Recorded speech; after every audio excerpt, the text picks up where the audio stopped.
wanted to point out a few major things so we're all on the same page.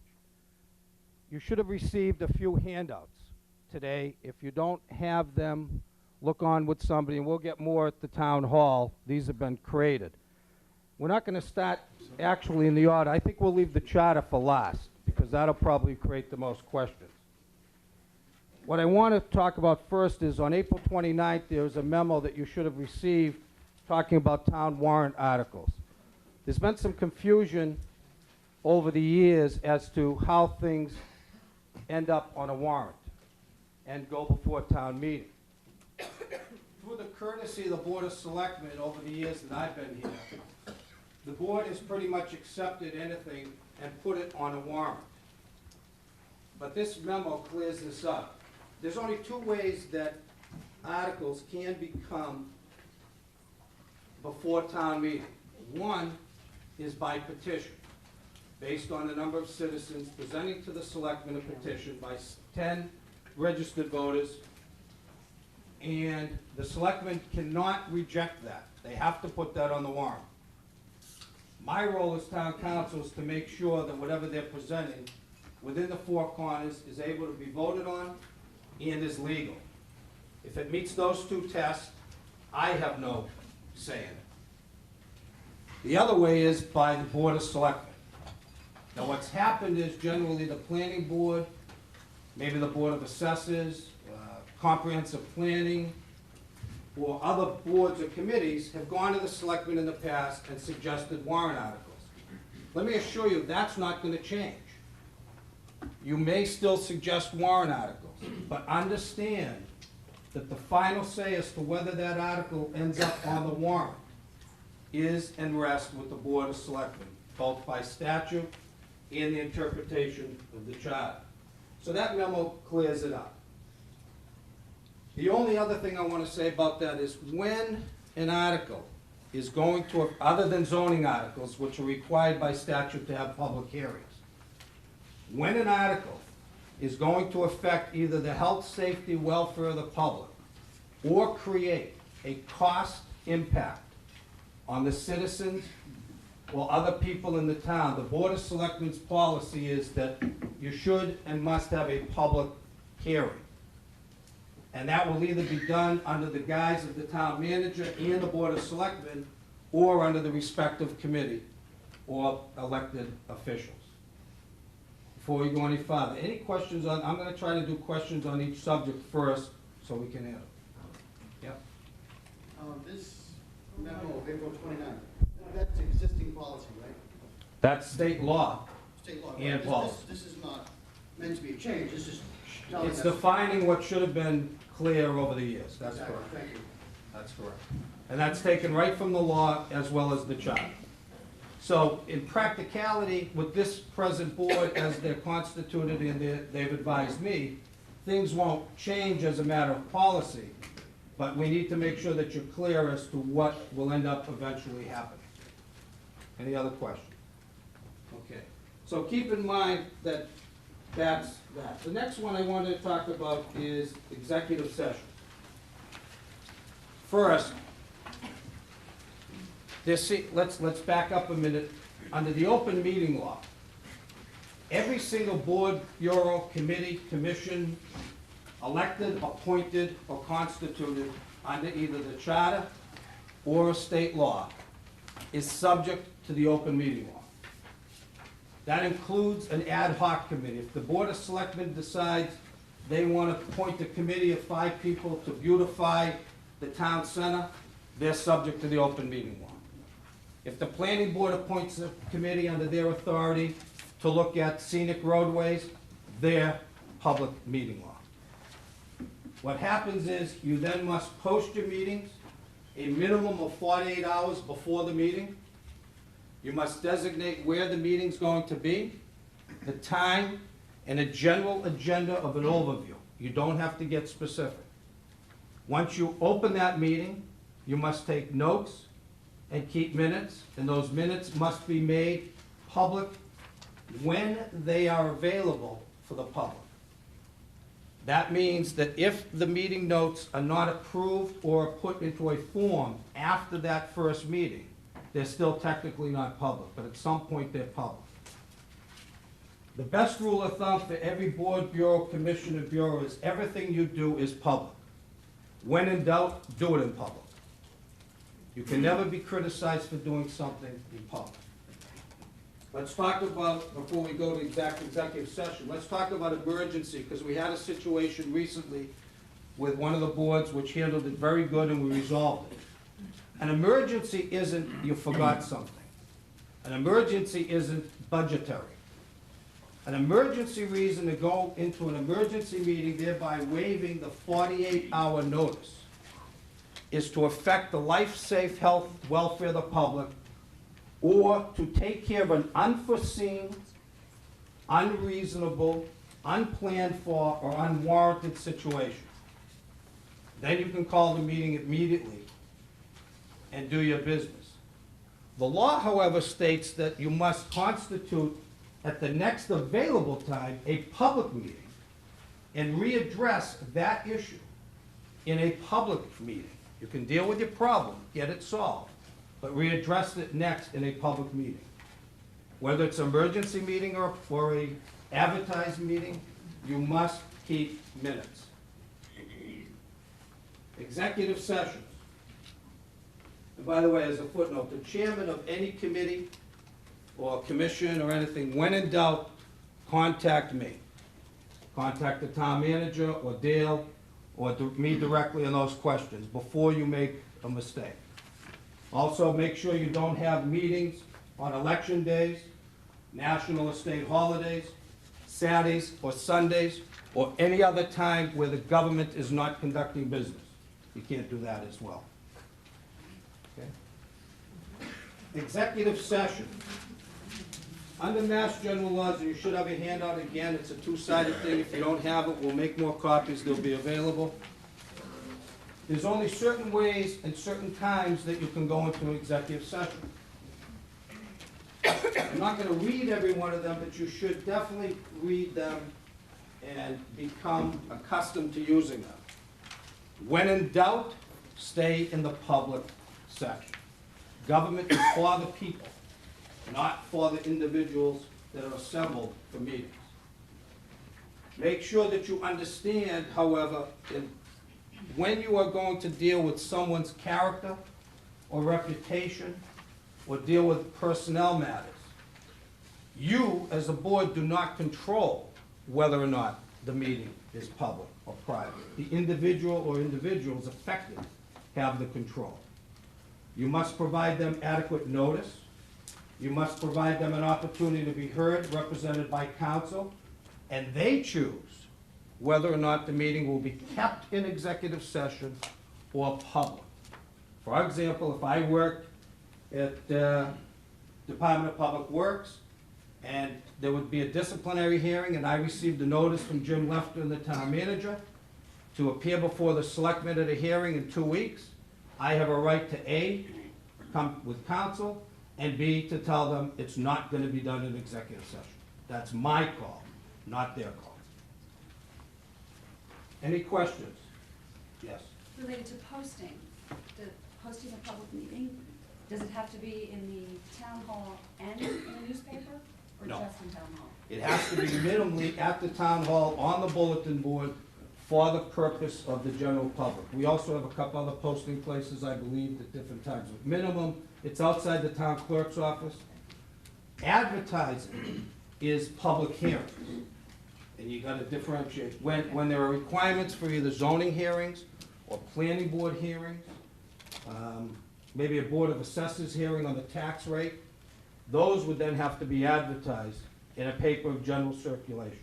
And there's a time period for advertising varying from 10 business days to 14, depending upon the hearing. That is different as a public meeting. Second question, on minutes being available, does that mean they need to be in town hall somewhere, or where? Well, that's up to the town manager to affect the policy, and he can do that, but the minutes must be available at least at the appropriate location of the committee. Now, ad hoc committees that don't generally have, let's differentiate between planning board and comprehensive planning. They're a good committee, but they're under the guise of the selectmen. their minutes probably should vest someplace in the selectman's office in a file, and people should look at them, or the town manager. The CPA planning board has their own office. What committee? CPA committee, which is new, we don't. What the hell is the CPA? Community preservation. Oh, that's We were drafting that warrant to do it, that's next October, we're gonna get rid of it. That committee, I gotta wake up these people. That committee, probably, you don't have an office, you don't have a base, as your minutes are adopted and they're ready, I would say create a file under the town manager with them and they can have it. Okay? Any other questions? So that's that. Next, I want to talk about what's a public record and what isn't. We've had a lot of, Just a day to go back to executive session, does that have to be posted within 48 hours as well, or can the decision to go into executive session be made within that 48 hours? your executive session is part of your agenda. So you would put down, general rule of thumb for most boards is you should have an agenda that has listed items, and you should put an executive session. And the reason is that if you need to during the meeting, or if it's not pre-planned, to go into executive session, then you can go into executive session. If you don't have it on your agenda, there are certain people, and I happen to be one, that think you can't go into executive session that night. So put it on, you can waive it and not go into it. If you notice the selectmen's agenda that's written down all the time, it always contains, or virtually always contains executive session, and half the time we don't use it. Also, let's talk quickly, maybe we should get back, going in and out of executive session. There must be a motion made to go in executive session, and you must state the general purpose for which you're going into. It must be seconded, and there must be a roll call vote, not a all in favor. Everybody must identify themselves. You then go into executive session, you open the executive session by a roll call vote of those people present, and then you begin talking. You close executive session the same way. See, the other thing is that the minutes from executive session are not made public under the law, and we're gonna get into the public meeting law, so it goes hand in hand, until such time as they're no longer able to be protected or necessary. For example, a criminal investigation being brought before the Board of Selectmen. They go into executive session, they're briefed by the chief and the detectives. It's an ongoing investigation. There are minutes kept, those minutes are private. They don't become part of public minutes until the activity or action is over. Board of Selectmen goes into executive session to discuss purchasing a piece of property, negotiating a sale of property. We do not lose the leverage under the law to negotiate and to try to get the best price. Tomorrow, if you put out in the paper, we're thinking about offering $100,000, we lose the leverage. Those are protected. As soon as the process is over, you must then release them. So there is a difference. Those minutes are kept separately from normal minutes. Yes, Roll call vote is simple majority. that's correct. All boards, bureaus, commissions constituted, a quorum is the majority of those members on the board, and a vote is passed based on that. For example, a 5-member board, in order to conduct a meeting, you posted it, you're now there. If you have 3 or more people, you have a quorum, you can have a meeting. If you have 2, you can conduct business while you're there, but you can't take any vote, and everything you did, if it's a voting situation, decision is invalid, so don't do it. If you have 3 people there, and 2 vote yes and 1 votes no, it's a valid vote. The quorum is 3, and it's the majority of those members present and voting. If you have 3, 1 votes yes, 1 votes no, 1 abstains. An abstention is a no vote, the motion loses. If you have 3 people, 1 decides they have a conflict of interest, leaves the room. If it's not 2-0 another way, it's 1-1, the motion fails. Any questions? When that person leaves the room, you no longer have a quorum, if you're down to three, You right? start with a quorum to conduct your meeting. Right. If you don't have 3 people present, you can't do any, that's correct, you can't do anything anyway on that issue, because you don't have a quorum to conduct that business. Okay? While we're getting, I'm thinking out loud so we can go. That's another thing, leaving the table when you have a conflict. If you are in a situation where, and you haven't got to me or got some advice from somebody else, and I'm available to give you this advice. If you have a conflict, you're sitting at the table, you've heard 3 zoning board issues, the 4th one comes up, it's your next door neighbor, might be a good idea not to be there. You announce publicly to the chairperson that I have a conflict, I may or may not have an interest, I'm excusing myself. You not only leave the table, you leave the room. You cannot be present to participate and potentially influence a vote or other board members. The business of leaving the room and now speaking as a private citizen, you may not do that. You have a conflict, and that conflict exists for the entire period of that time. 2 weeks, we had this happen in another town I represent. Somebody did that, everything was nice. 3 weeks later, the items were on the agenda for discussion, the person decided they could discuss it. Same rule. You get up and you leave.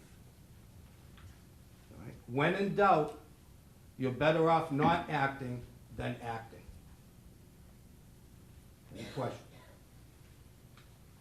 Public records. Massachusetts is governed by Chapter 4, Section 7, Paragraph 26. Some of you will have it.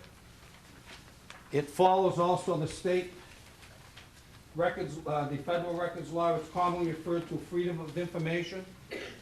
Again, virtually everything we do in government is public. The timing or release of some material is governed by the statute, and also what you can release.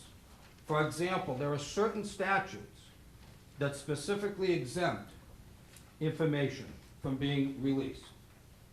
Copyrighted and patented information in terms of public bids can be protected, not the public bids themselves.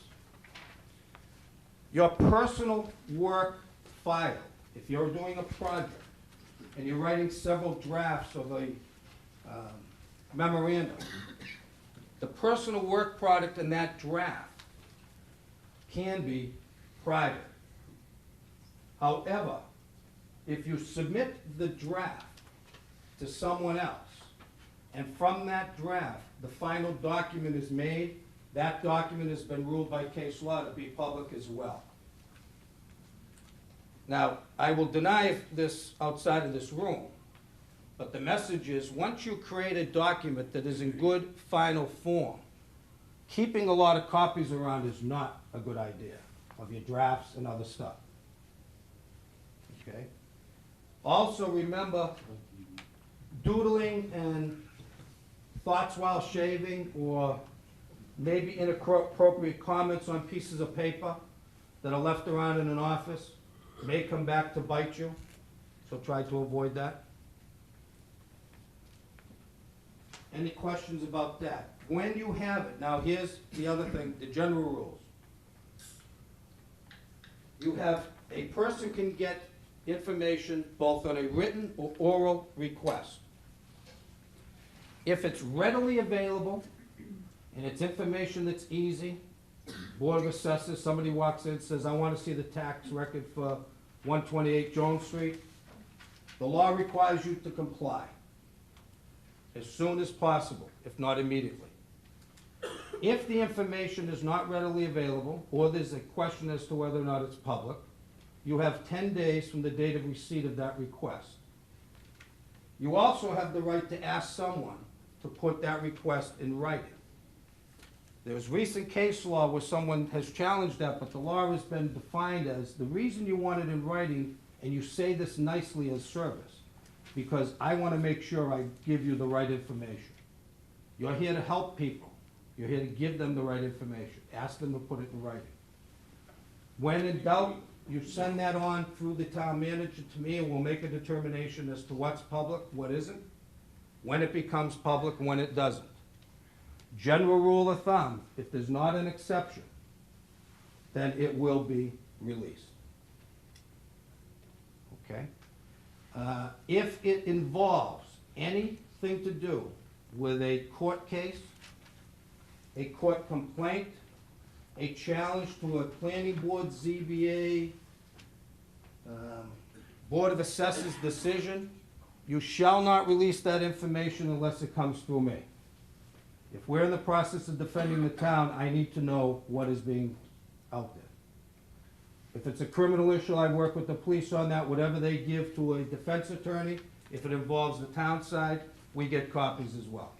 But we'll make the final call. But general information that's readily available and public. Also, the law doesn't require you to create information and to create a form for the information. If it's readily available or it's kept in the normal course of business, it's public. You do not have to create a file. You do not have to go search for it and gather from several places. It's just not available. We also have the right to charge. At a minimum, it's 25 cents a copy. If it's a long project where it's going to take time to gather the information, search for it, look in the archives, look in files, you can charge an hourly rate of the lowest rated person in that department, as well as a copying charge. So again, when in doubt, talk to the town manager or myself. Yes, Jake? Counselor, how does the new HIPAA Act that just went into place in the last 30 days affect that? Well, first of all, we're covered to the extent under the HIPAA by you transporting and not transporting patients. The HIPAA Act is a health hospital type act, which generally shut down everything, as you know. Yeah, as I understand it, Counselor, it limits our ability to communicate back and forth with the blue team. To some extent, depending on the nature of the injury and to whether or not the person's coherent and can make their own decisions.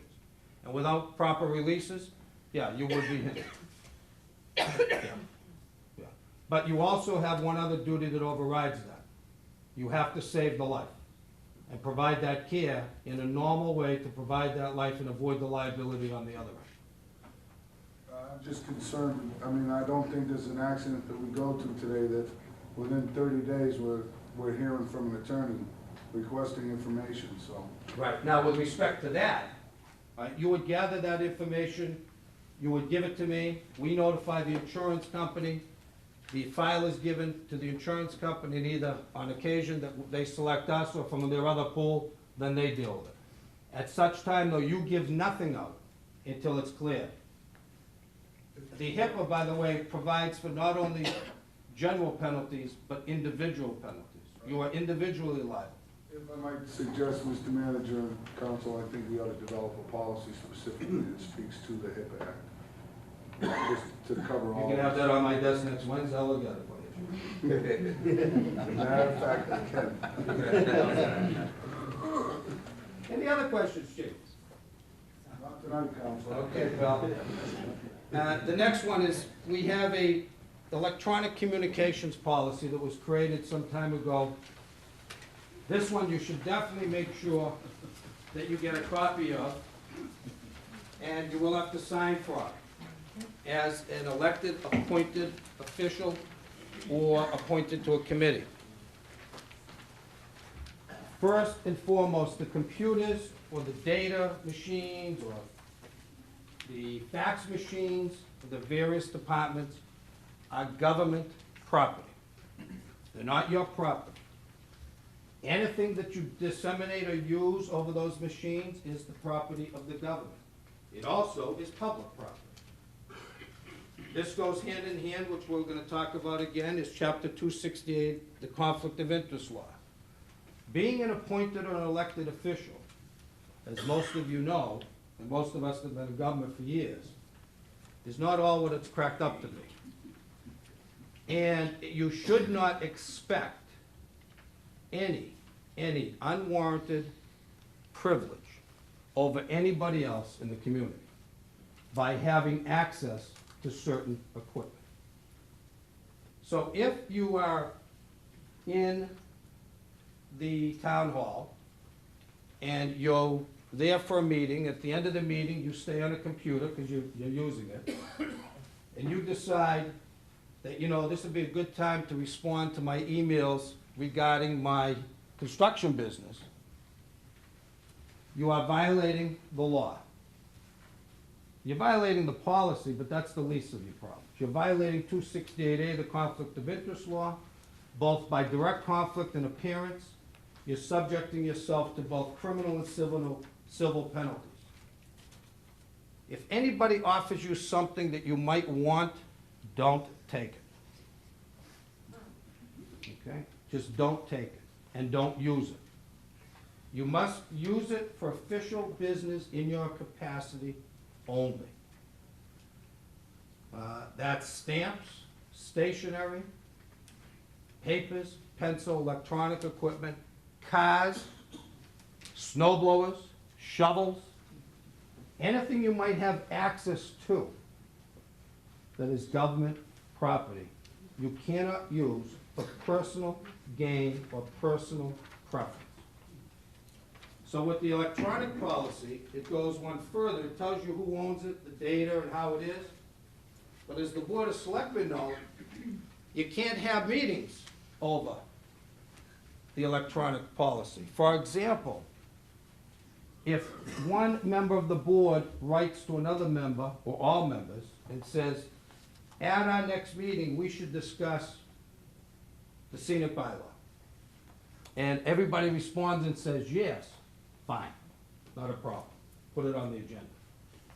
If the emails start going back and forth and somebody writes a 3-page scenic bylaw, and everybody starts commenting about it, you are A, violating the communications policy, B, you're violating 268A in an appearance, and you're also violating the open meeting law.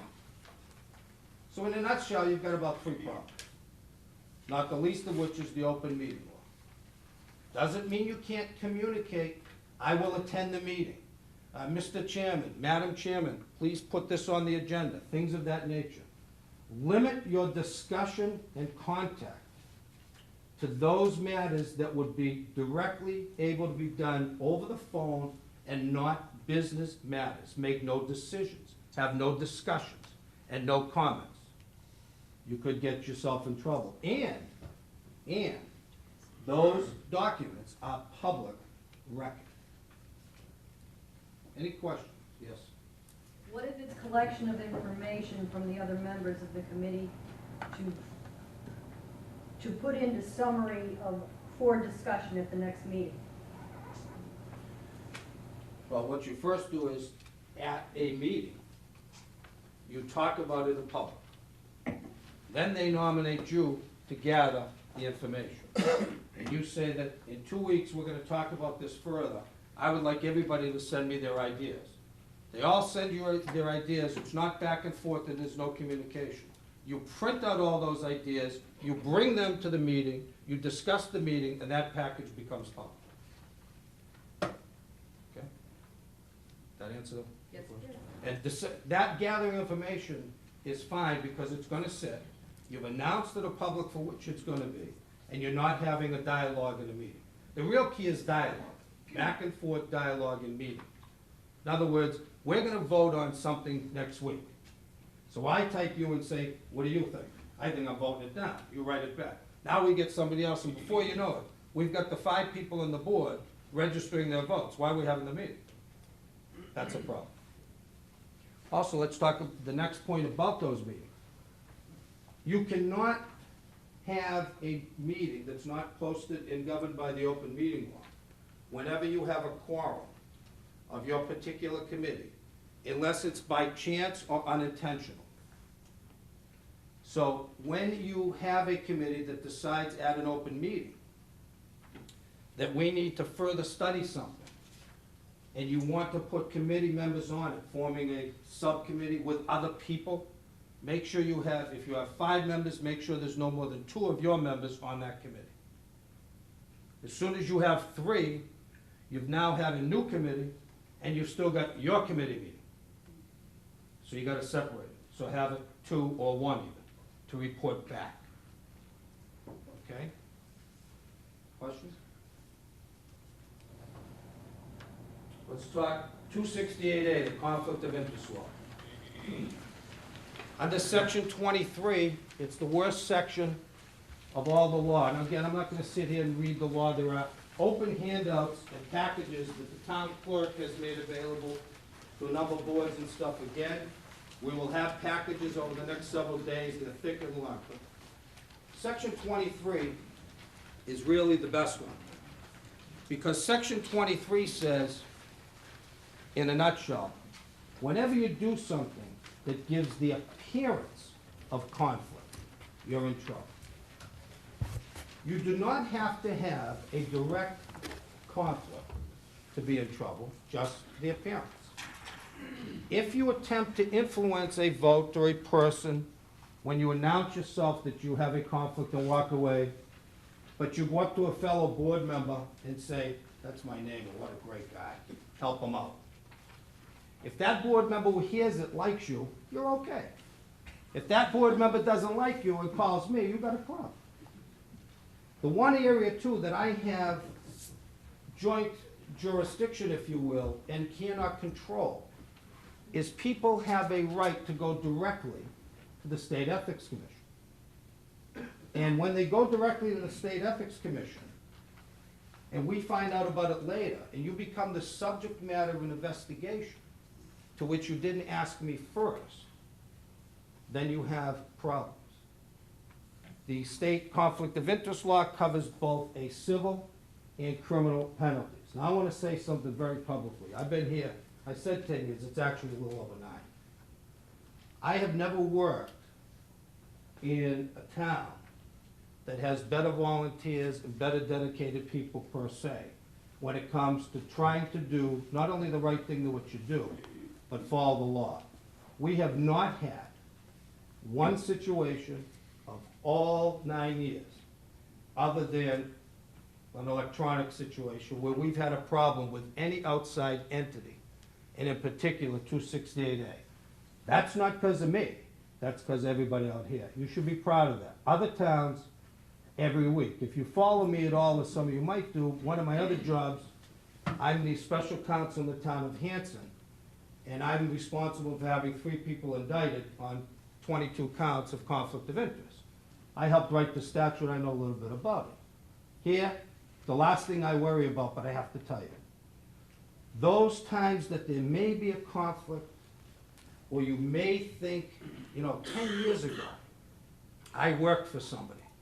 All of a sudden, he's now a developer, and he's coming before my board. Do I have a problem? Anytime you think you might have a problem, come and see me. It's a very easy answer. And if I don't have it readily, we can get it from the State Ethics Commission. We can get you a clearance letter. And we can make sure that everything's on the up and up. It's a very simple process. But so far, everybody's doing fine. But read the conflict of interest law. If you have questions with it later, again, we're not going to waste time tonight, but it's not something to be taken lightly. It's something you should read, be aware of. It's an appearance of conflict or a direct conflict. It also ties in the use of public property for private purposes. It also ties in consulting agreements or contracts when you sit on particular boards and you then get a contract with another entity in the town, or maybe even the state. It also determines whether or not you become a special municipal employee or not. There are guidelines on that. Those questions we can help you with. Any questions? No. The charter. How many of you read the new charter? It's not fair, you 3 guys wrote it. How many else read it? Okay. The charter is, first and foremost, it's a law. It's a statute. Under the Constitution, it's called the Home Rule Petition, and it's a statute. When the Home Rule Charter conflicts with other statutes, it's generally perceived that the Home Rule Charter will control unless overruled by a court or the legislature. That is, or the opinion of an attorney general. Okay? This charter is not unlike many other charters in the Commonwealth, but has different types of quirks, and is probably gonna be massaged again as time goes on. The couple things we wanted to talk about, though, and really zero in on, is the budget process. The entire budget process has been changed in this charter. And those of you that have a copy, you'll find it at section 7.1. The budget is, in fact, a budget by charter that is the town manager's budget. And the budget includes the recommendations of the town manager of all boards, bureaus, commissions, etc., including the school department. And there is a process and dates and times by which this budget must be submitted and must be publicly debated, both before the selectmen and, not the least important, in front of the finance committee. There is mechanisms for how that public debate is controlled and who can make certain recommendations. Okay? So not unlike a lot of towns where, for the most part, everybody says you have two sides of government. You have the school department and you have everybody else. Well, to some extent, that's true by statute, but when it comes to final budgetary and what goes to town meeting, it is one budget created under the town manager in conjunction with the superintendent of schools and the school committee and the board of selectmen. That's the budget process, and people need to understand that. Any general questions about the charter? Any problems with the charter? Does anybody see any problems with the charter?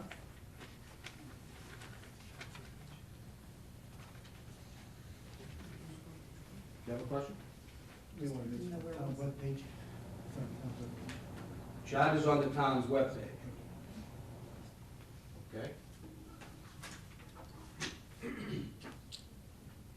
Well, at this point, again, we didn't, yes. Are there any repercussions of not meeting the deadline set out in the charter regarding the budgets? We'll just wipe out your entire agency. Well, the charter requires certain deadlines, and the town manager and the selectmen can enforce those, okay? The repercussions is that if you were so late that the finance committee didn't have an opportunity to do their work, and the town manager didn't have an opportunity to do his, it could very well find its way either outside and not make the warrant, because everything goes on a warrant, or it can be recommended either no action or certain things. So the repercussions could be more administrative or political as opposed to, you know, penalties and stuff. You're not gonna go to jail if you don't meet the deadline and things of that nature, but it's a process for that. Does the budget have to be voted, or can it just be presented to, Which budget? for example, the school committee budget? In past years, prior to the changing of the charter, there were times, because we didn't know what the town was going to get in terms of dollars, we might vote our school budget within hours prior to town meeting. You know, with Dexter's knowledge and everybody's knowledge, that was the plan. You should submit a uniform budget based on a vote of the school committee. And you should submit that for review purposes with the caveat, that's happened the last 3 years and probably will happen at least for the next 2, that this budget is subject to change depending on state, et cetera. If it makes the town meeting warrant at 20 million or 10, whatever the number is, and it's broken out, prior to it being raised at town meeting floor, if you have a posted meeting before town meeting, as you always do, you can change that and then offer floor amendments. My role and the moderator's role is to determine that what you're asking town meeting to now vote falls within the 4 corners. So, you know, if you take an item that's $50,000 and you find out you only have 48, any reduction is generally going to be approved by me immediately. Well, because it's easy, because the town has a public warrant, and they're looking at $50,000 for athletic equipment. If you change it to 47, that's a change. You have $22,000 for something, and you want to change it to 110. That technically could still be within the four corners, because it's only dealing with money. But if you change the scope, and you want to spend 22 on athletic equipment, now you change that to $100,000 for library equipment, I'm gonna rule it out of order. So the scope has to say the same, but no, you're not, once you submit that 4 months ahead of time, if we go to schedule, you cannot be bound to that budget. There needs to be one more final vote at some point when you know the dollars. But we'll call it a blueprint. The blueprint should be as close to possible based on projections that you work out with the assessor, the treasurer, the town manager, and wherever you get it. And generally this time, you've been pretty close. I mean, it goes up and down a few dollars, and we can't rely upon what the state is. That's why we're not having the other town meeting till June 23rd. That's the big reason. But bear in mind, post the meeting for 6 o'clock on the 23rd, or whenever you need to do. Make sure you have a quorum, and then you can do it. And then you offer floor amendments. Yeah, on the charter itself, does it have a set in stone date of any budget that has to come in by? Yes. There are specific statements in section 7 that talk about when it has to be set. And generally, it's prior to the first day of October. The town manager will put out a budget. He must, by the first day of October, put out a budget schedule. Everything flows from the first day of October. Okay? One thing you should know, this cycle somewhat mirrors exactly what's done in the Commonwealth. If any of you worked in the state, in the positions I held, it seemed like I spent 10 months a year doing nothing but budgets. We'd get done, the House and Senate would approve it, and the days I worked under Governor King, maybe by August, we had a budget. In September, we'd be doing new budget hearings, and we'd be doing new submissions. And by October 1, we had to start the process again through the Budget Bureau, and it was a constant cycle. This creates that type of constant moving cycle and prohibits or helps to prevent last-minute budgeting, with the exception of when monies and votes and things like that. Okay, but it gives a blueprint. It gives some numbers. The other reason is that with government growing, or I should say this community growing, and government dollars shrinking, the sooner you know what your projections are, and the sooner you know what you can provide for the citizens and the services and the money, the better off you're gonna be. And the cuts don't come in October when you start doing the projections. And again, as council, I have no say in the cuts, but the cuts are gonna come June 27th, when people are running around, there's no money. So the faster you can get your numbers in and the budget projections, we can, in working with the treasurer and the Board of Assessors, just see how much money's there, the decisions can be made as to how to split up the pot fairly, equally, and best. That's also another thing we're doing with like rubbish contracts and other contracts that hopefully will make some money eventually. We're going to put them on a cycle where we can get better projections of how much money we're actually getting in from outside, not just taxes or the state. Just want to announce that the budget schedule calendar is already out. It's been out for over a month. The budget calendar schedule is out and has been out over a month. Mr. Bates. I have a question concerning submitting warrant articles to the warrant. If the planning board develops an article that they would like to put on the warrant, and send it to the Board of Selectmen for the Board of Selectmen's approval, and it's ruled that it does require an expense on the part of property owners, an implementation, a public hearing is required.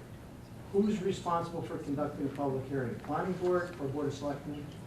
If the planning board submits the article and wants to sponsor it, and it's something within the purview, the policy and my recommendation is that the selectmen ask the planning board as a courtesy to use their expertise to conduct the hearing. If the planning board says, no, we just invented it, you handle it, then it would be up to the Board of Selectmen whether to A, conduct the hearing or reject the article. And we've had good, I mean, the planning board has been excellent in conducting those hearings as well as other boards and stuff, so I don't envision that being a problem, but, yes, sir. Does that apply to zoning matters as well? Zoning matters, the board of selectmen, you're governed by the statute on zoning matters. You must present it at an appropriate time, you must conduct a hearing within so many days, and again off the top, but so many days. And it then must go on, once you've had your hearing, be voted, and you must report to town meeting the report of that hearing and the zoning and your recommendation. But a zoning change article presented to the board of selectmen must, unless for some reason it's ruled illegal, which has never happened, they have no say on it, that stays. The only way it doesn't go before the town is if you fail to have the hearing or fail to have the report prior to town meeting. So zoning articles are not the same as non-zoning articles. That's a separate statute, and there's no control of it. Same with a petition. If a petition is presented to the Board of Selectmen, and the Board of Selectmen individually or collectively decide they don't want to support it, they think it's crazy, it must remain on the warrant and go before the people so long as it's legal. Is that true if it was separate Article 2 that the even member can put forth? Well, a member of any board has no authority to act individually. The only way a member can put an article on is to get 9 other people. Or get a vote of the board, and then the board just makes a recommendation to the Board of Selectmen. And in a regular public town meeting, with a citizen making such a motion? Anybody who attends and is a valid town meeting participant can make a substitute motion request at any time, so long as it's accepted by the monitor, put in writing, et cetera, and it's within the 4 corners. That's when the monitor and I work together, but anybody can do it. Okay? Thank you very much. Thank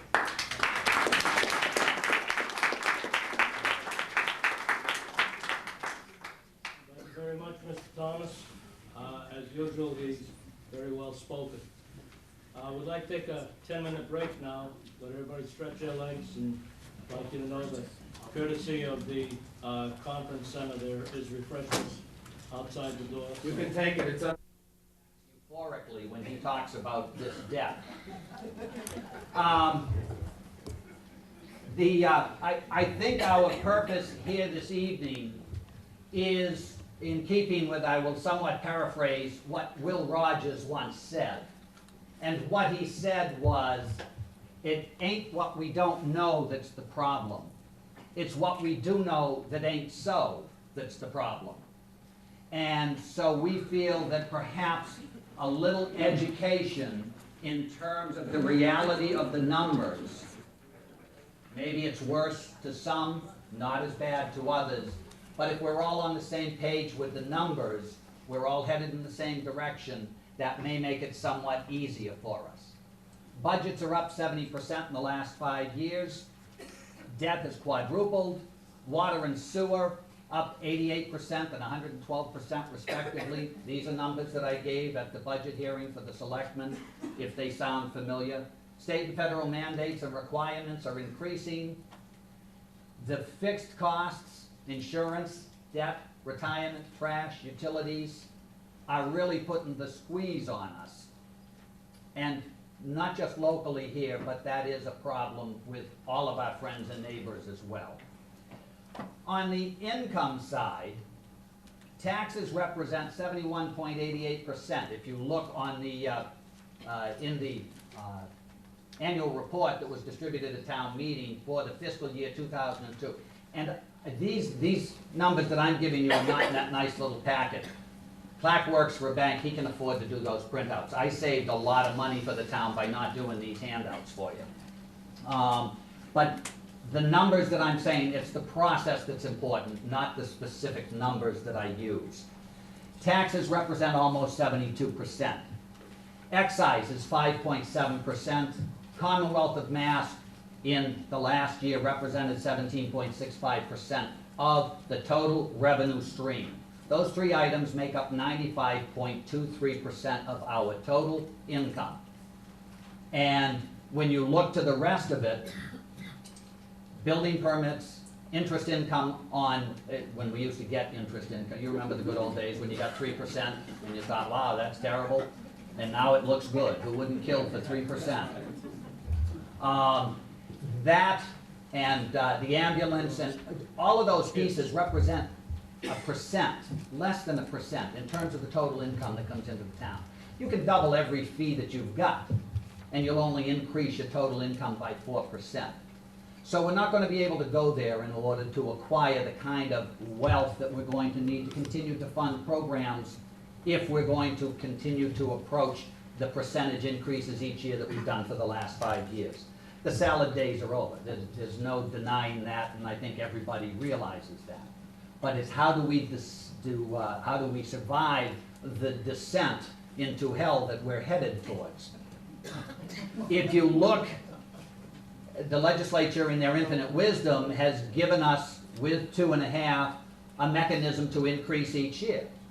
And that 2.5 is going to represent somewhere between $500,000 and $600,000 each year for the next couple of years. At this point, that's about 33 cents on the tax rate. Not a huge lift, not a big help for those people that are struggling to maintain budgets, let alone increase budgets. The new growth position, where it's been $800,000, $1 million, we're projecting that that may settle down to a $400,000, $500,000, $600,000 range for the next 2 or 3 years. Again, that's not going to be a significant impact. The two of them together are going to represent the ability to, and I know nobody wants to talk about increasing taxes, but increasing taxes is what increases the budget and your ability to spend money to provide the services that your committees and departments need. We're not going to get that kind of relief from those areas. Surpluses are gone. Every dime that we could find, including the stuff in the loafers, has been taken out and put on the table. We were able to stabilize for a period of time and help, but that help is over. It's gone.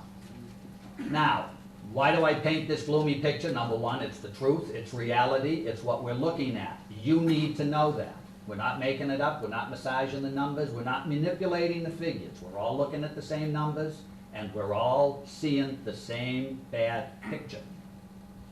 The problem becomes, in this life of delicate balance that we are headed towards, a little 4-letter word called debt. And debt is a wonderful thing. We all bought houses with it. We've bought cars with them. We've bought our luxury yachts that are parked out in the lake with them. Without debt, we wouldn't be able to do that. But at some point, your debt exceeds your capacity to handle it, to pay for it, to live with it. And we need people to understand that. It's a very complicated mechanism. It is going to represent a large increase in our fixed costs for the next few years. If you thought '04 was bad, I want to be the first to tell you it's going to look like a picnic compared to '05 and '06. I genuinely believe that. I've been in the game for the better part of 20 years. I know I'm just a kid.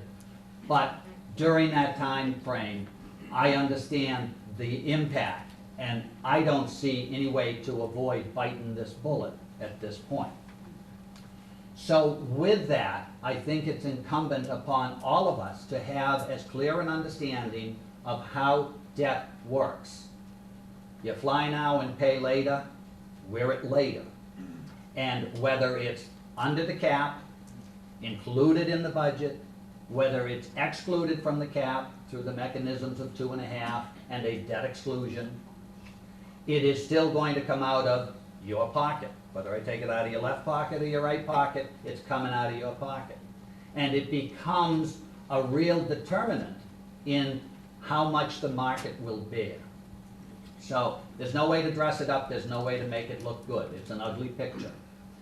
With that, I will now segue into the man that knows everything about anything to do with debt. He is a guru with years of experience. He's got an 18-page bio, but basically it says he's a smart fella, he knows what he's doing, and he's going to share that smart stuff with you for the next, until your eyes glaze over and you know the game.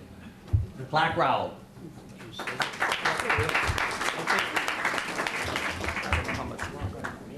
Oh, yeah, geez, I forgot, wait a minute. I have to undress, wait a minute.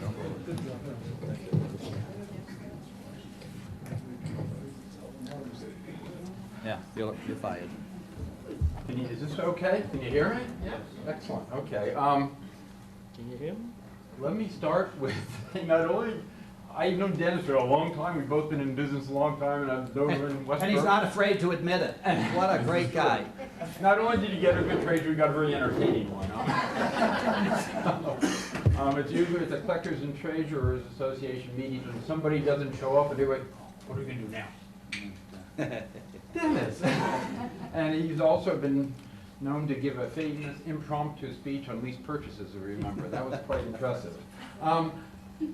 There is a document that I think we just made around the room, I'm glad to say. What I will try to do tonight is cover a little bit about your debt position, your current outstanding debt, help you understand the process a little more than I think you may now.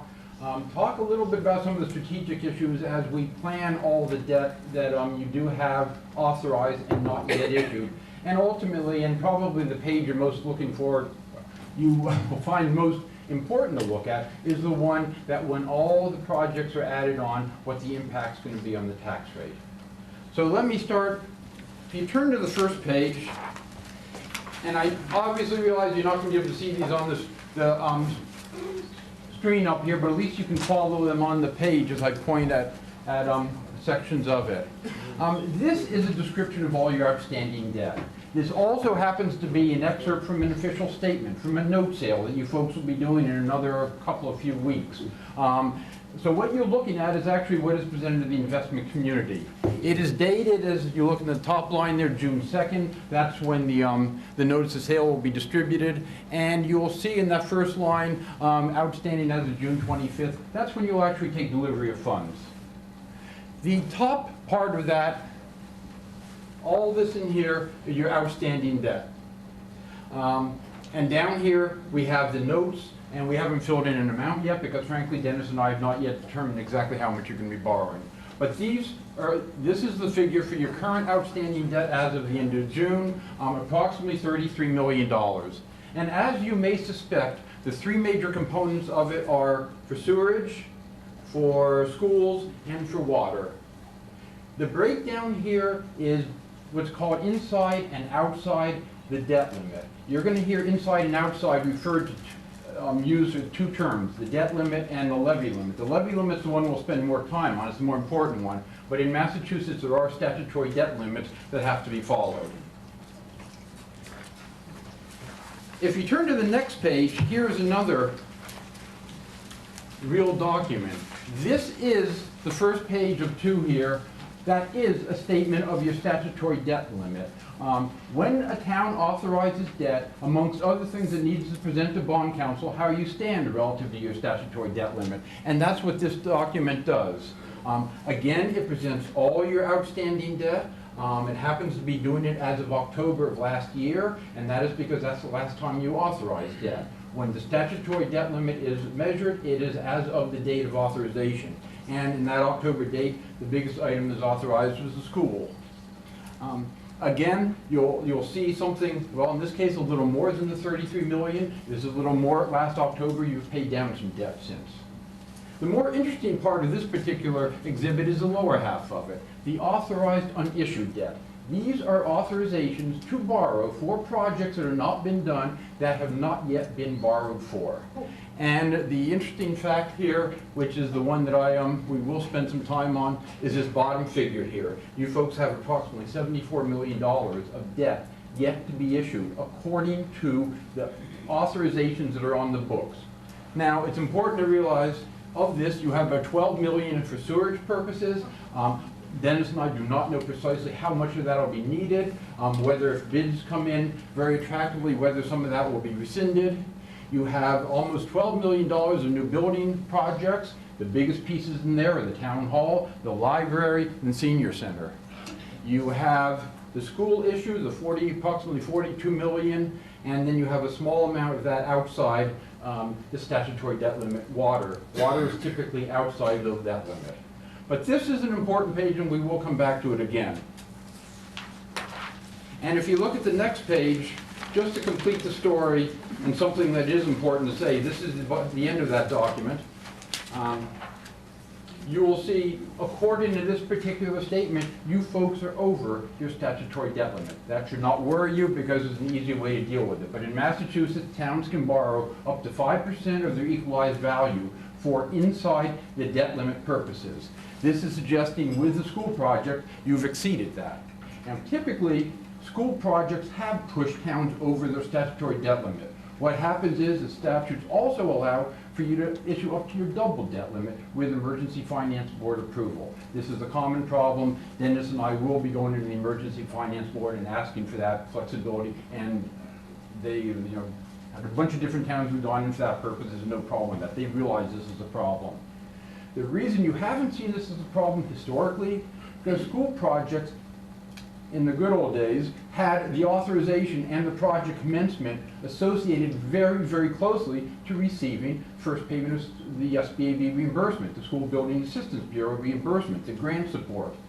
When the reimbursement is awarded to a community, it can sell its debt under a different section of the general laws, which specifies that debt is outside the debt limit. So in fact, this problem would go away if you got the reimbursement tomorrow, because that $41 million would be outside the debt limit.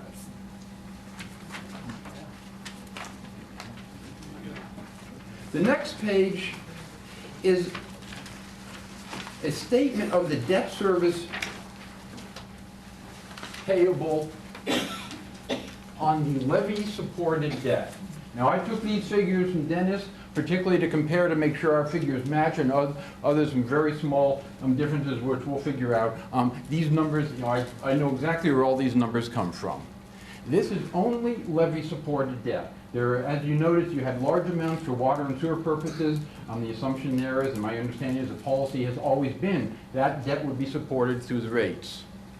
The top half of this is your outside the levy limit debt. Now I've changed the outside inside. Now we're talking levy limit. This is the more important one. These are amounts of debt service that can be raised outside your maximum levy limit.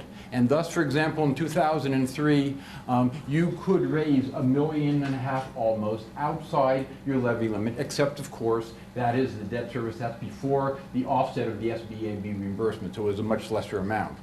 But as you look across there, you will see that approximately $1.5 million down, slowly winding down to $1.4 million, $1.3 million, and so on, down to the point as the debt starts falling away.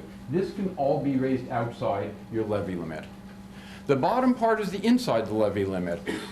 Relatively small amounts. In 2003, in fiscal 03, you had approximately $500,000 inside, and it was $500,000 again in 04, and then dropping off to $336, $200, and so on. Now, this is existing debt. This does not include debt that you have yet to issue.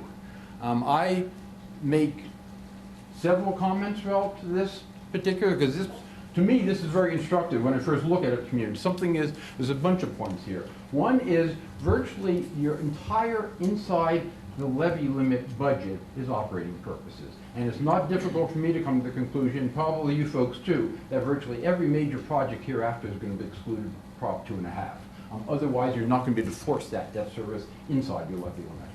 Second point, which is a particular to Ashland, you folks have authorized traditionally in your so-called, at least what I call your Article 4, a bunch of capital purposes.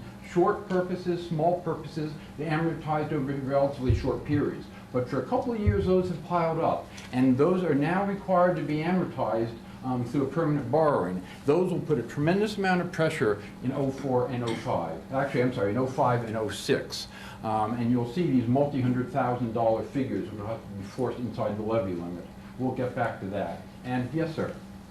Question going back to the first page. Will you say $32 million is that debt service? That's $32 million of outstanding debt. That is principal outstanding. Yeah, but then you have to add the interest to it, right? Yes. Yes. The first two pages are principal only. They do not represent any representation of interest. And I don't have that with me, at least on a slide, but that was drawn from a disclosure. Another page thereafter would list all your outstanding long-term debt with the interest payments. And I can get that for Dennis. Yeah, we do have, in fact, I have those numbers on a chart that I have done and distributed, and we can get those to anybody that wants to see. You will be, $50 million. You're probably closer to $50 or $60 million, yeah, including interest. The figure grows. And you have to pay that every year again. Absolutely. Yeah, I was not trying to represent those first couple of pages of what your payments were, just to give you a perspective of what the principal outstanding was. This page is the more important one in the sense of what you have to deal with your levy. The third point I would make on this page, and I will make this generally as if I were looking at a page like this, and it would not be uncommon to see a lot of communities like this, with relatively small amount of debt service inside the levy limit, and virtually the entire, all monies covered inside the levy limit being operating costs. It is not difficult to look at, whatever communities be, and I'm going to be careful here because I know this is something of a political issue in the town, that somewhere in the not too distant future, the override is going to be necessary to continue to allow that operating, you have the operating revenues to support all of those costs inside the levy limit.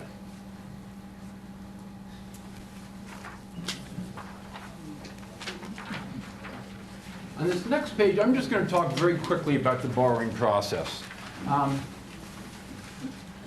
The town has not sold bonds in a while. It has a couple of years, and when they sold for the bonds for the middle school, and there's a, maybe that was 4 years ago, and there's a second issue following that. You've been more actively issuing in the note market. The process typically is when debt is authorized by town meeting, as you well know, it's by either unanimous vote or counted 2/3 unless you've accepted provisions of the general law that allow you to do it by voice vote. What happens almost immediately thereafter is something that Dennis and I take care of, and that is satisfying legal requirements. Before you can actually borrow against an authorization, you need to convince bond counsel, not unlike sort of the issues you would hear from the town council, except from a different perspective, you need to convince the bond counsel that the debt was authorized properly. And thus legal requirements are making sure the warrant was posted properly, you had a quorum, and whatever the requirements might be. When Dennis and I have that done, we move on more to the more general issues. And these are sort of terms of the trade, a financing plan. This is sort of the general picture of how all your borrowings might be done together. What we did last October, for example, to present a financing plan for the school project was looking at a pretty large picture of how that project might be implemented. And I distinguish that between that from structuring the issue. When a financial advisor, when a treasurer is talking about structuring the issue, then they're getting relatively close to actually borrowing. This might be, for example, you folks are going to be issuing notes in June. Dennis and I started talking seriously about it in May. You'll be selling bonds again in October. We will, late summer, be getting closer to structuring the issue, determining the term in the bonds, the call provisions, the structure, all those sorts of issues that are particulars about it. Ultimately, you'll get to the sale, and it's very interesting, but virtually all your debt, if not absolutely all your debt, will be done by competitive sale. It'll actually be done by soliciting bids and opening them and awarding to the lowest bidder. It is started by something like this, a disclosure, or an official statement, as the terms you may call it. This happens to be for your last note sale. What this basically does is it gets sent out to the entire investment community. It tells them if you want to bid, here's how. If you want to know what you'd be buying, here's a description of the securities. And if you want to convince yourself the town can repay, here's a description of the town's financial position. This is sort of what's called the offering document. This is what gets the investment community to step up. The schedule to do something like this, if Dennis and I have done the first 4 steps reasonably well, doing a sale like this really can be done in almost as little as a couple of months. Again, we started in May to get ready for a June note sale. Once this is out, it starts working like clockwork. This goes out 2 weeks before the actual sale, and you get your money 2 weeks after the sale. The sales themselves are tremendously anticlimactic these days. Virtually all the sales come in electronically. We sit there at 10:59, know nothing, and at 11:01 have all the bids and know exactly who the winner is. Also, when this goes out, this goes to the rating agencies at the same time, or in your case to Moody's Investor Service. You folks have one rating on your bonds, one long-term rating. You do not have not yet used and will get into using a short-term rating, particularly when you start issuing large amounts of notes for the school project. But Moody's would get this at the same time, about halfway between that period of when this goes out in the sale. Moody's would have a conversation with Dennis, with Karen, your accountant, possibly with Hector, and ultimately issue a rating on the bonds. And that rating is distributed to the investment community. That morning when they bid, they will know, for example, Town of Ashland is an A1 rated credit, and they will bid accordingly. The documents after the sale are executed. The important part about this, just to keep it all in perspective, remember that borrowings are done by the treasurer with the approval of the selectmen.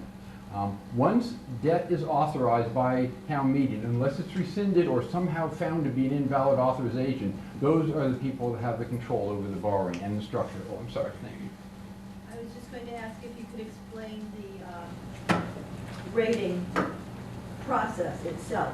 What, do we range from A to Z, or, you know, what constitutes, what qualifications do we need to present?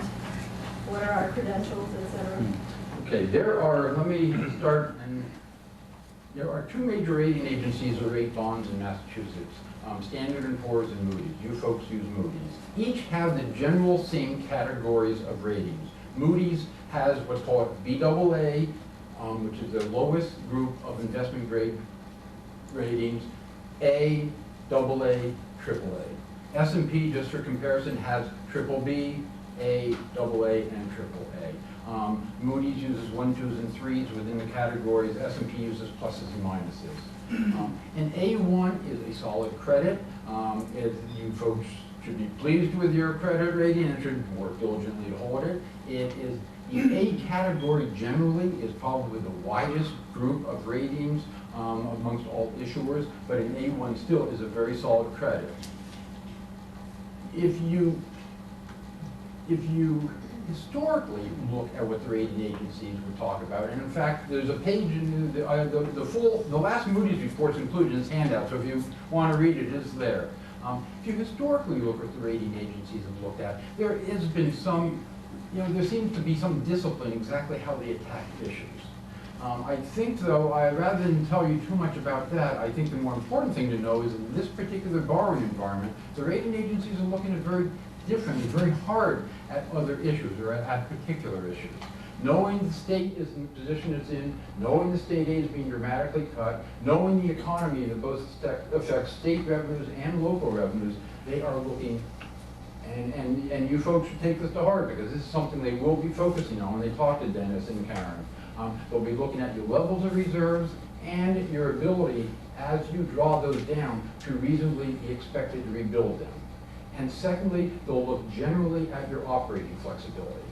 Now, if you look at your financials over the last bunch of years, you've actually been maintaining your fund balance here, what's known as your undesignated fund balance in an audit or free cash in Massachusetts, some representation of the discretionary available funds at a pretty fair level, and it has not been drawn down in any dramatic way, at least not through 2002.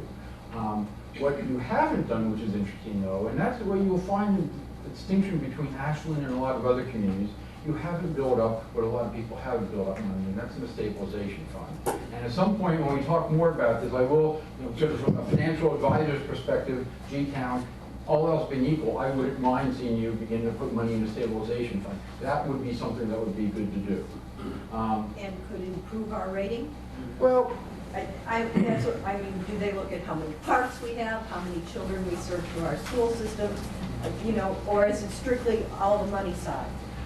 There are quality of life issues. They will in rating that there is, if you want to try and increase your rating, which people did in the last few years, you bring them out to town, you take them around, you show them the growth, you show industry, is it growing? Are the businesses employing people? Is there diversity of the types of industry in the community? How affluent is the community? The per capita numbers that some of them come out of census. Is the town growing? Is it declining? House values being supported? School systems, are they quality? Because obviously that supports your house values as well. They look at all these different things. Today, they may put more weight in this area, tomorrow in another area, so it starts to change. Right now, they're pulling in. It's basically the capacity of the community to absorb the debt, to make the payment. Are we gonna belly up 5 years down the road and say, "Oop, pockets are empty, got nothing to give you, thanks for the money"? So they're trying to determine some of those factors. You can take all of Dennis's points and really typically drop them into 4 topics. They want to know about your management, they want to know your financials, they want to know your debt, they want to know your economy. But these days, they're focusing on particulars. And I'm sorry, you've had your hand up for a while. Just a second. In light of all this information as to how someone weighs themselves, when you refer to being measured by a Moody's, for example, in terms of your borrowing capacity and the rate so applied, you look at the town of Ashland, for example. Here we are, $7 million for the time being over debt availability. We have stabilization fund of 0. We have excess funds of 0. If you were measuring in the Moody world, what do you think our next request for debt would carry as an interest rate? It's not as bad as that. Your particular points may be fair, but it's not as bad as that. First of all, the statutory debt limit issue will go away. We can take care of that. Secondly, they've known for years you don't have a stabilization fund. That's never been something that Ashland has typically kept as an aside. Your fund balances are not bad. However, the types of issues they are going to focus on are issues like, but if you start drawing down reserves, can we reasonably see how you build them up? Through conservative budgeting, through turn backs of funds at the end of the year, through other revenue sources, and they're going to look particularly at your ability to operate, your operating flexibility. And more of an important issue that you did not mention, but is also one that they will focus on, the fact you have no levy limit capacity. They will expect you at some point, and there's a lot of towns facing this now. I mean, not the only fact. There are very few towns that aren't facing this. The fact that everybody is going through the same position. They're seeing the state aid cut, they're seeing, not to pick on community particularly, I apologize if it makes it sensitively, but the school budgets are always going up in communities, and healthcare is always going up. They see that outrunning the ability of the levy to support it. And they expect at some point communities will have to be going to the override. All else being equal, my expectation is that you will hold, but it may be a little bit of quick. And again, this is a little preliminary because we're not there yet. But in October, when you get your long-term rating reviewed by Moody's, you'll likely hold the A1. But it may be some challenging discussions when they say, how are you folks doing? How are you going to operate in 05? If you get into 04, how are you going to operate in 05? And someone's going to have to say, well, here's how it's going to look. And that's not going to be necessarily that easy. Thank you. That's it. Yeah. How does the stock market and the federal treasury notes get into the process? Indirectly, they're very important because, again, all you people are hoping to retire your 401ks. The fact is, when the stock market tanks, often what the general perspective is, the market is known to do what's called flight to security. And when all else, you sell your Enron stock and say, I need something secure. You buy Ashland again. So in effect, there is a little bit of a comparison between municipal rates operating somewhat oppositely of the stock market in short-term periods like that. But generally, if the economy is good, interest rates in the public sector and the private sector will somewhat mirror each other. So as treasuries go up and there's demand, again, because we're running deficits and the treasury is trying to sell notes and bonds, there will still be, you will start feeling the pull on taxes. So when there's a plus, we get the minus like it is now, this is not helping as much. Well, yeah, but you'd be surprised at how comfortably, consistently you can look at tax-exempt rates. And well, if we get to it, and I'm not sure we'll get to it, but if you will get to it, look in the last couple of pages of the handout, because there is a 14-year history of interest rates as of May 1 or thereabouts. And I did this actually as the town I live in to help people when we come out of town meeting, when you authorize debt, look if it's going to be issued at. You'll see a lot less fluctuation in tax-exempt rates than you will in taxable rates or generally in equities. So all else being equal, tax-exempt rates is one of the best deals, certainly for you folks, and the fact that cities and towns, especially in Massachusetts, can sell debt so conveniently, easily, and efficiently. You know, when somebody comes to you and says, oh, you want to do this, here's a, you know, so-and-so did this fancy lease purchase or a sale lease back with a private firm that, blah, blah, blah, blah. You know, listen politely, but know that when you guys issue bonds, notes and bonds, you're going to get the best rate generally available because the market is so efficient. Yeah, go back, well, that last page you got here, it goes up to 2010. The 14 years from this year, it'll be 2017. Is that how you got to compare how it was back then or coming up? Well, I don't know where interest rates are going to go. Okay. Yeah. All I can tell you very accurately where they've been. That being said, though, I don't, since I've pointing you in the direction of that page, let me say something very important about interest rates. You're going to see three things happen with them. You're going to see them go up generally across the board and slowly, and at the point where suddenly you're going to find borrowing rates higher than they were. You're going to see volatility in the market, and the rates may still sort of be at the same level, but there may be big spikes. Before the war started with Iraq, there was a big run-up on the market, and there were towns that were selling debt for school projects, you know, half a point higher than it had been 2 weeks earlier. And because of this borrowing process, once this goes out, you kind of lose control of the clock, and people got higher rates. And the third thing will happen, and this can happen in any state, but it has happened in the past in Massachusetts, there can be something internal that can push up rates. And no disrespect intended to her, but a bunch of years ago in the early 90s when there was that, and Barbara Anderson is very active in that proposition, I can't remember what I think it was Proposition 2, where there's intent to limit all state revenues. The market generally is doing one thing. Massachusetts rates are skyrocketing. And as I've told a bunch of you in different meetings, or some of you in different meetings, in the early 90s, I was involved in the school note issue, a one-year note issue where we cut off the sale at 10%.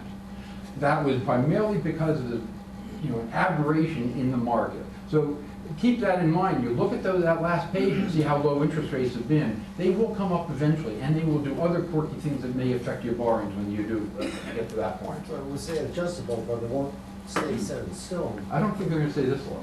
Yeah.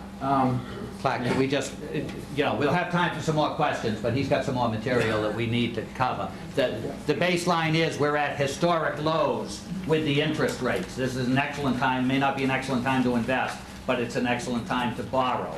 And that's something that you factor into your decision-making as to when you go to the marketplace. And you may not want to lose that opportunity in a year or two and buy in at 6% instead of 4.5%, 4.25%. The next page talks about some of the legal requirements associated with bond issues, and I'm not going to go over that other than say if you would like to learn more about it, you can learn 90% of it by reading chapter 44, the first 27 sections. You can also look at very stimulating. You can read sections, applicable sections in 70B. That is the section under which the school building assistance program is monitored. When the school project is on the priority list, it will enjoy the benefits of Chapter 70B. You can also look at 29C. You've issued a lot of debt to the Water Pollution Abatement Trust. There's the authority. The only thing that is important on that page, and I know when I'm meeting with Hector once, he wanted this issue addressed briefly, and that is the issue of selling bonds with a couple of different structures that are allowed in the Commonwealth. 20 years ago, virtually all debt had to be retired in equal annual payments of principal. And that's what you see here, over here, where you've got a hypothetical $10 million issue, $500,000 per year being paid off. And you can see the debt service going from $925,000 down to a little over $500,000, a $400,000 drop over the life of the issue. Versus this side, which is the level debt structure, where the payments of principal and interest essentially are structured to be as equal as possible. Now, you will run into finance committee members that may have very different approaches to that same issue on about how a project ought to be financed. All else being equal, Hector's predecessor, Dexter, loved level principal. It was a very conservative way of getting deals done. But one may say, but look what we do. We pay $925,000 versus $760,000. If you want to mitigate tax rate impact, you're inclined to look at this side. But then again, somebody may say, but we pay 5.2 million almost in interest as opposed to 4.4. So this is an issue when we start moving forward with the financing plan. When we have the flexibility of structuring debt and principal pay down, this is an issue that will come up again and again with Dennis, me, and the selectmen as they get comfortable with what financing approach they'd like to follow. The next several pages, I'm not going to go over because I know we're going to be running out of time, but let me just make some general comments. The intent of these pages is to give you a sense of what the strategic issues are. People like Dennis and me, what we think about as we start getting closer to doing the financing. And let me summarize it with 4 points.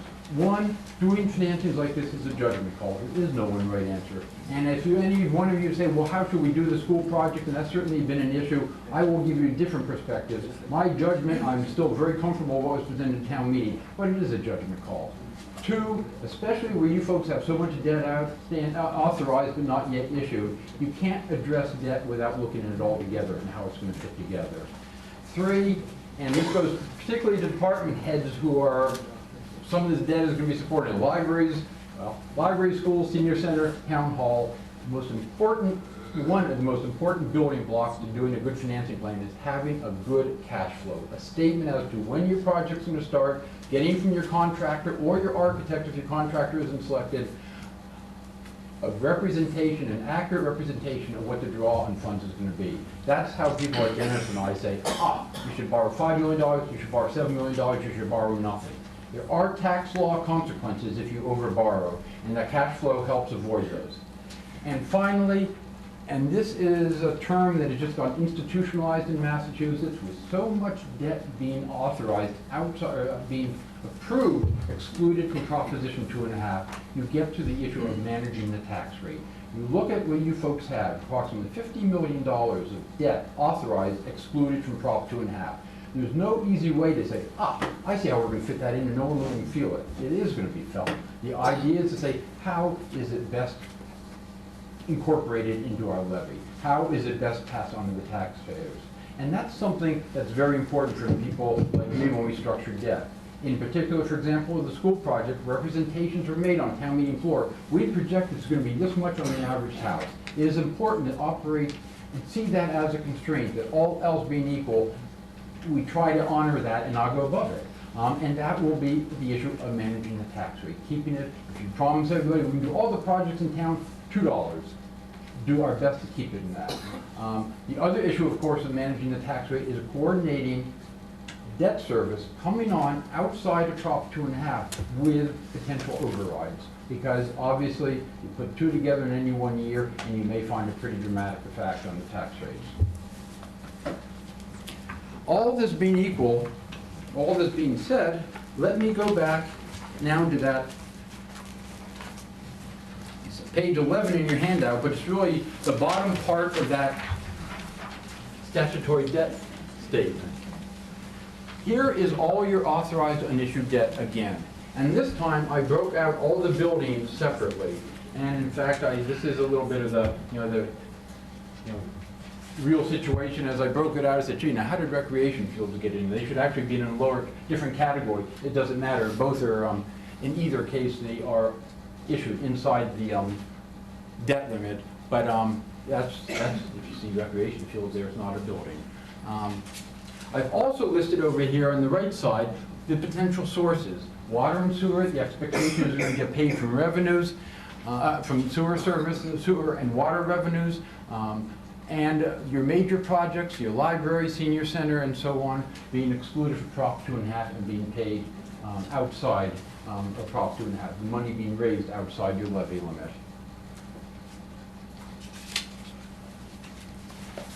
So, when I looked at these a little more specifically, and based on, let's say, qualitative statements from Dennis and others and during meetings, and I say qualitative just because this is the first time some people are going to see my numbers of how this might work out. However, All else being equal, I made the assumption with these 5 major projects that the rec field's $820,000, the senior center, and $3.2 million of the school, that'll be the design money, will get issued in October as a bond. And those will all be raised outside the levy limit. Then I've made the assumption the library will get financed in June of '04, hitting the impact on the tax rate in fiscal '05, and the town hall in June of '05, hitting in '06. The library, as you note, I'm showing a $3 million debt. I know the authorization is 5, and I believe the grant amount is expected is approximately 2. The high school, I continue to carry a financing plan consistent with what was presented at town meeting. That is, we'd be looking at 2 separate financings, one early on for a portion of approximately 40% of the debt, and the balance being issued as notes and rolled until the reimbursement begins. I'm still comfortable with that plan. It is still a very fungible plan. We will see what happens as the SBAB program changes, as interest rates change. We will always, always, always go back and revisit financing plans if anything goes forward. Yes, sir. May I introduce a question now, or do you want me to wait? No, now, fine. On the, as an example, on the high school plan for the 41970 or whatever, I just recently had an opportunity to talk to folks from Medfield who had a $57 million high school on the block, much like our own. When they went to the school building commission just recently to ask when their reimbursement was to occur, the answer back from them was between 15 years and never.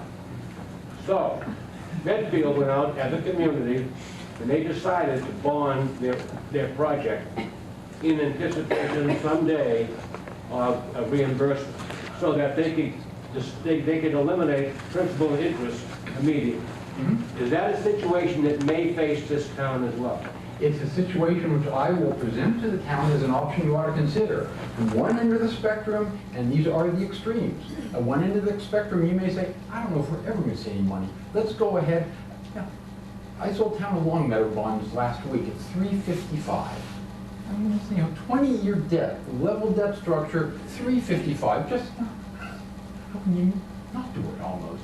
At one end of the spectrum, you may say, let's do that. Although doing that means you're taking on the principal and you're really hiking up that tax rate. At the other end of the spectrum, there can be reasonable statements. Wait a minute, that's going to be a walloping big impact on the tax rate. We can't do that. Let's wait for everything. And I'm assuming that if you all had 10, 15 minutes with me walking you through options, there'd be, all you would be all over the spectrum. What I suggested was initially with the school plan that was presented at town meeting, the intent was to get a bulk of the debt issued. A bulk that would take the tax rate up to hopefully what would be considered a tolerable amount, that with conservative assumptions, particularly with interest rates, the rate will never really reasonably get higher unless there's some bizarre spike in short-term rates. The intent was also, and this is an advantage of this plan, I think, the intent was also to size that first issue, so when the second piece, that is when the reimbursement begins, never, when the reimbursement begins, the expectation, at least based on the program as we have known it, is that the reimbursement will be at least equal to the debt service on the second issue.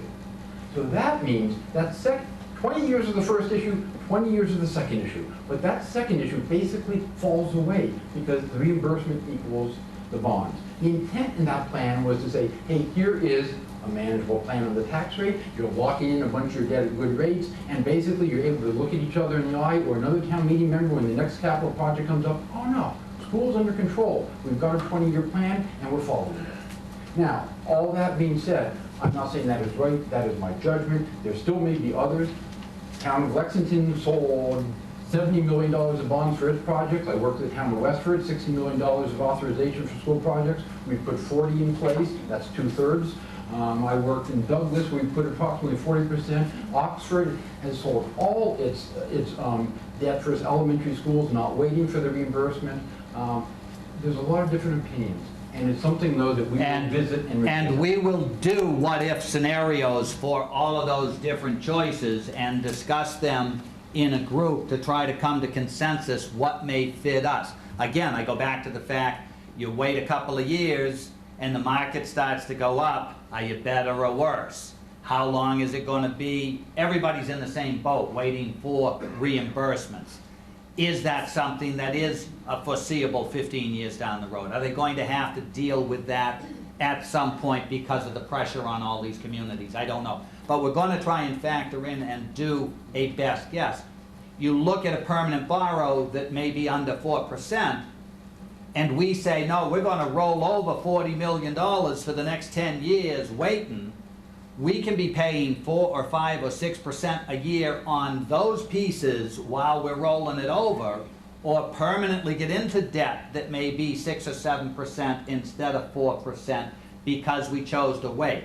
So there's going to have to be a safety net, there's going to have to be a baseline built into what our projection is, depending on what the market does. And this may be a good plan until we hit a trigger point, 4 3/4, 5%, 5, whatever, that we then change our strategy to try and take advantage and optimize for our situation. Does this still have to be built before you can bond it, or can you bond it now? You could bond it now. Good question. Oh, the question was whether the school had to be built, or for them, make it more general. Is there somehow construction directly related to when you enter your long-term debt? You could issue all $42 million now if you wanted to, assuming you met certain legal requirements. Arbitrage. Yeah. Well, it's hard to arbitrage at this point, but they have certain requirements that which you have to spend down that money in a finite period of time. And that's one of the tax law issues I was mentioning. This expectation, the federal tax code expects you to spend money at a certain rate. However, you may say, you know what, Dennis, I don't care if we owe the federal government money. I'm locking in $355 for $40 million. So, you know, it may be a cheap price to pay. It's a judgment business. There's no right answer. I work with Boston Water and Sewer Commission. They sold $180 million a bunch of years ago. They haven't used most of the money yet. They haven't used about $60 million of money. They owe money to the federal government. They locked in at a terrific rate. They're happy. They'll pay it all day long for that terrific rate for 30-year bond. It's not quite Las Vegas, but there's an awful lot of similarity at the crap stage. We get in the wind-up sign. Eyes are starting to glaze. The only okay. Let me move on then to on page 13. That is where all the debt impacts are put together. Now, the top line here, this is from the earlier page, the current debt service. These are all the amounts that are for debt that's already been issued that can be excluded, that has been excluded from Prop 2.5. And then you can see the senior center picking up here, the rec fields, the high school design. These are all additional payments. Then the high school construction, the library, and the town hall. And there is the impact, that additional debt line, based on how I've just taken these assumptions and say, well, given these assumptions, qualitatively provided, given these assumptions, here's how it all works in the debt service.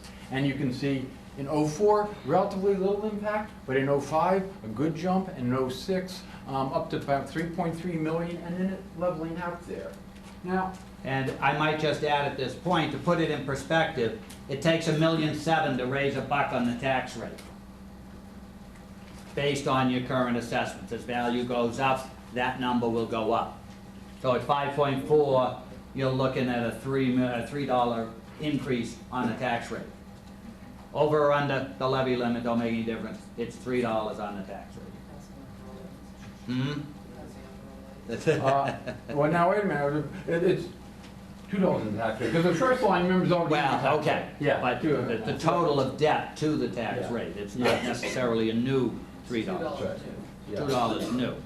That additional debt service line, the 3.3 million approximately, given your current valuation, you're not quite at $2 in the tax rate. But if you like this kind of representation, you've virtually got all your projects done for $2. You may say, you know, I don't like a $2.3 million jump in the tax rate from '04 to '05, especially if the override word is talked about.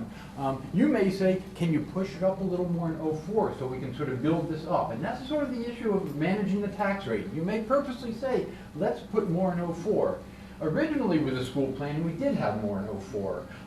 But with the new schedule, at least the schedule I'm working with now with the school plan, it has allowed us to put off the first year, the real impact, as you can see in that line called high school construction, the real impact in '05, which is approximately almost $2.9 million of impact. I think rather than going on, this is a good time to ask. If you have questions or issues you want to raise. As you can tell, Clark will talk this stuff all night long. It's absolutely incredible. So that those of you that don't wish to stay and ask questions, but he'll hear confessions as long as you want to come. Any other questions? I plan to double and triple that every year. The problem is going to come these boards. When you see a little bit of extra money, you shouldn't put your hand up and say it's for me.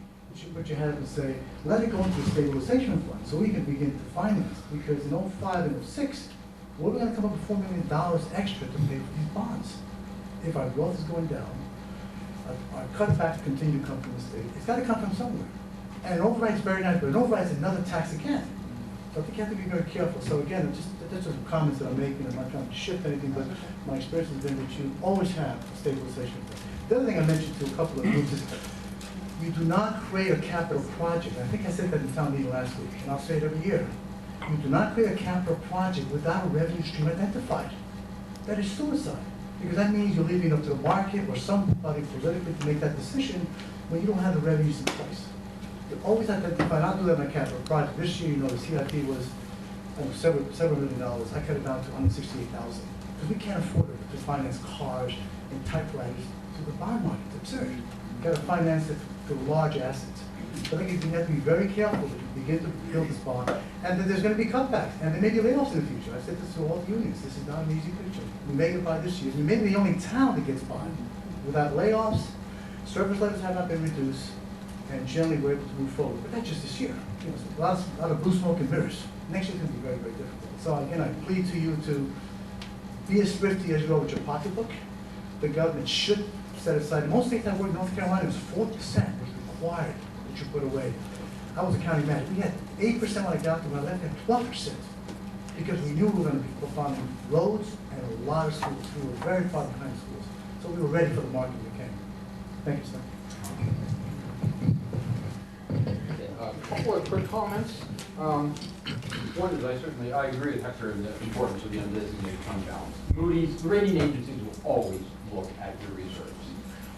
With reference to 2 ratings, you know, that's something you have 1 rating currently, that's something we will manage. If we think, for example, you really ought to be better rated than you are, that's where it sort of says, well, let's go to Standard & Poor's. And that's what a lot of communities have had, because Moody's has been slow at adjusting ratings. Well, that doesn't work on the downside. They're slow at downgrading, too.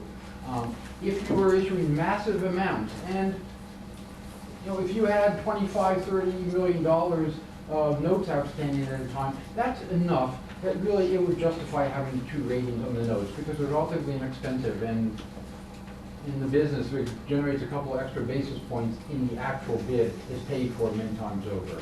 So, but that's something, the number of ratings, that's something we will always monitor.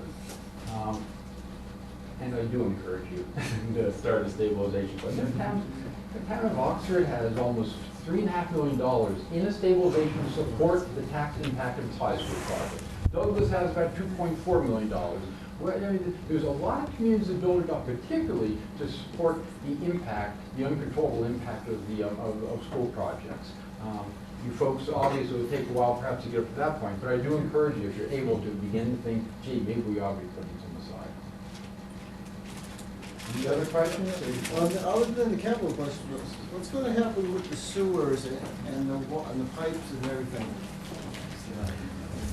My assumption, actually, I'll tell you the truth, we don't have enough information yet as to actually what the draw on the funds and the need for the funds are. My assumption is it will get paid inside from service revenues.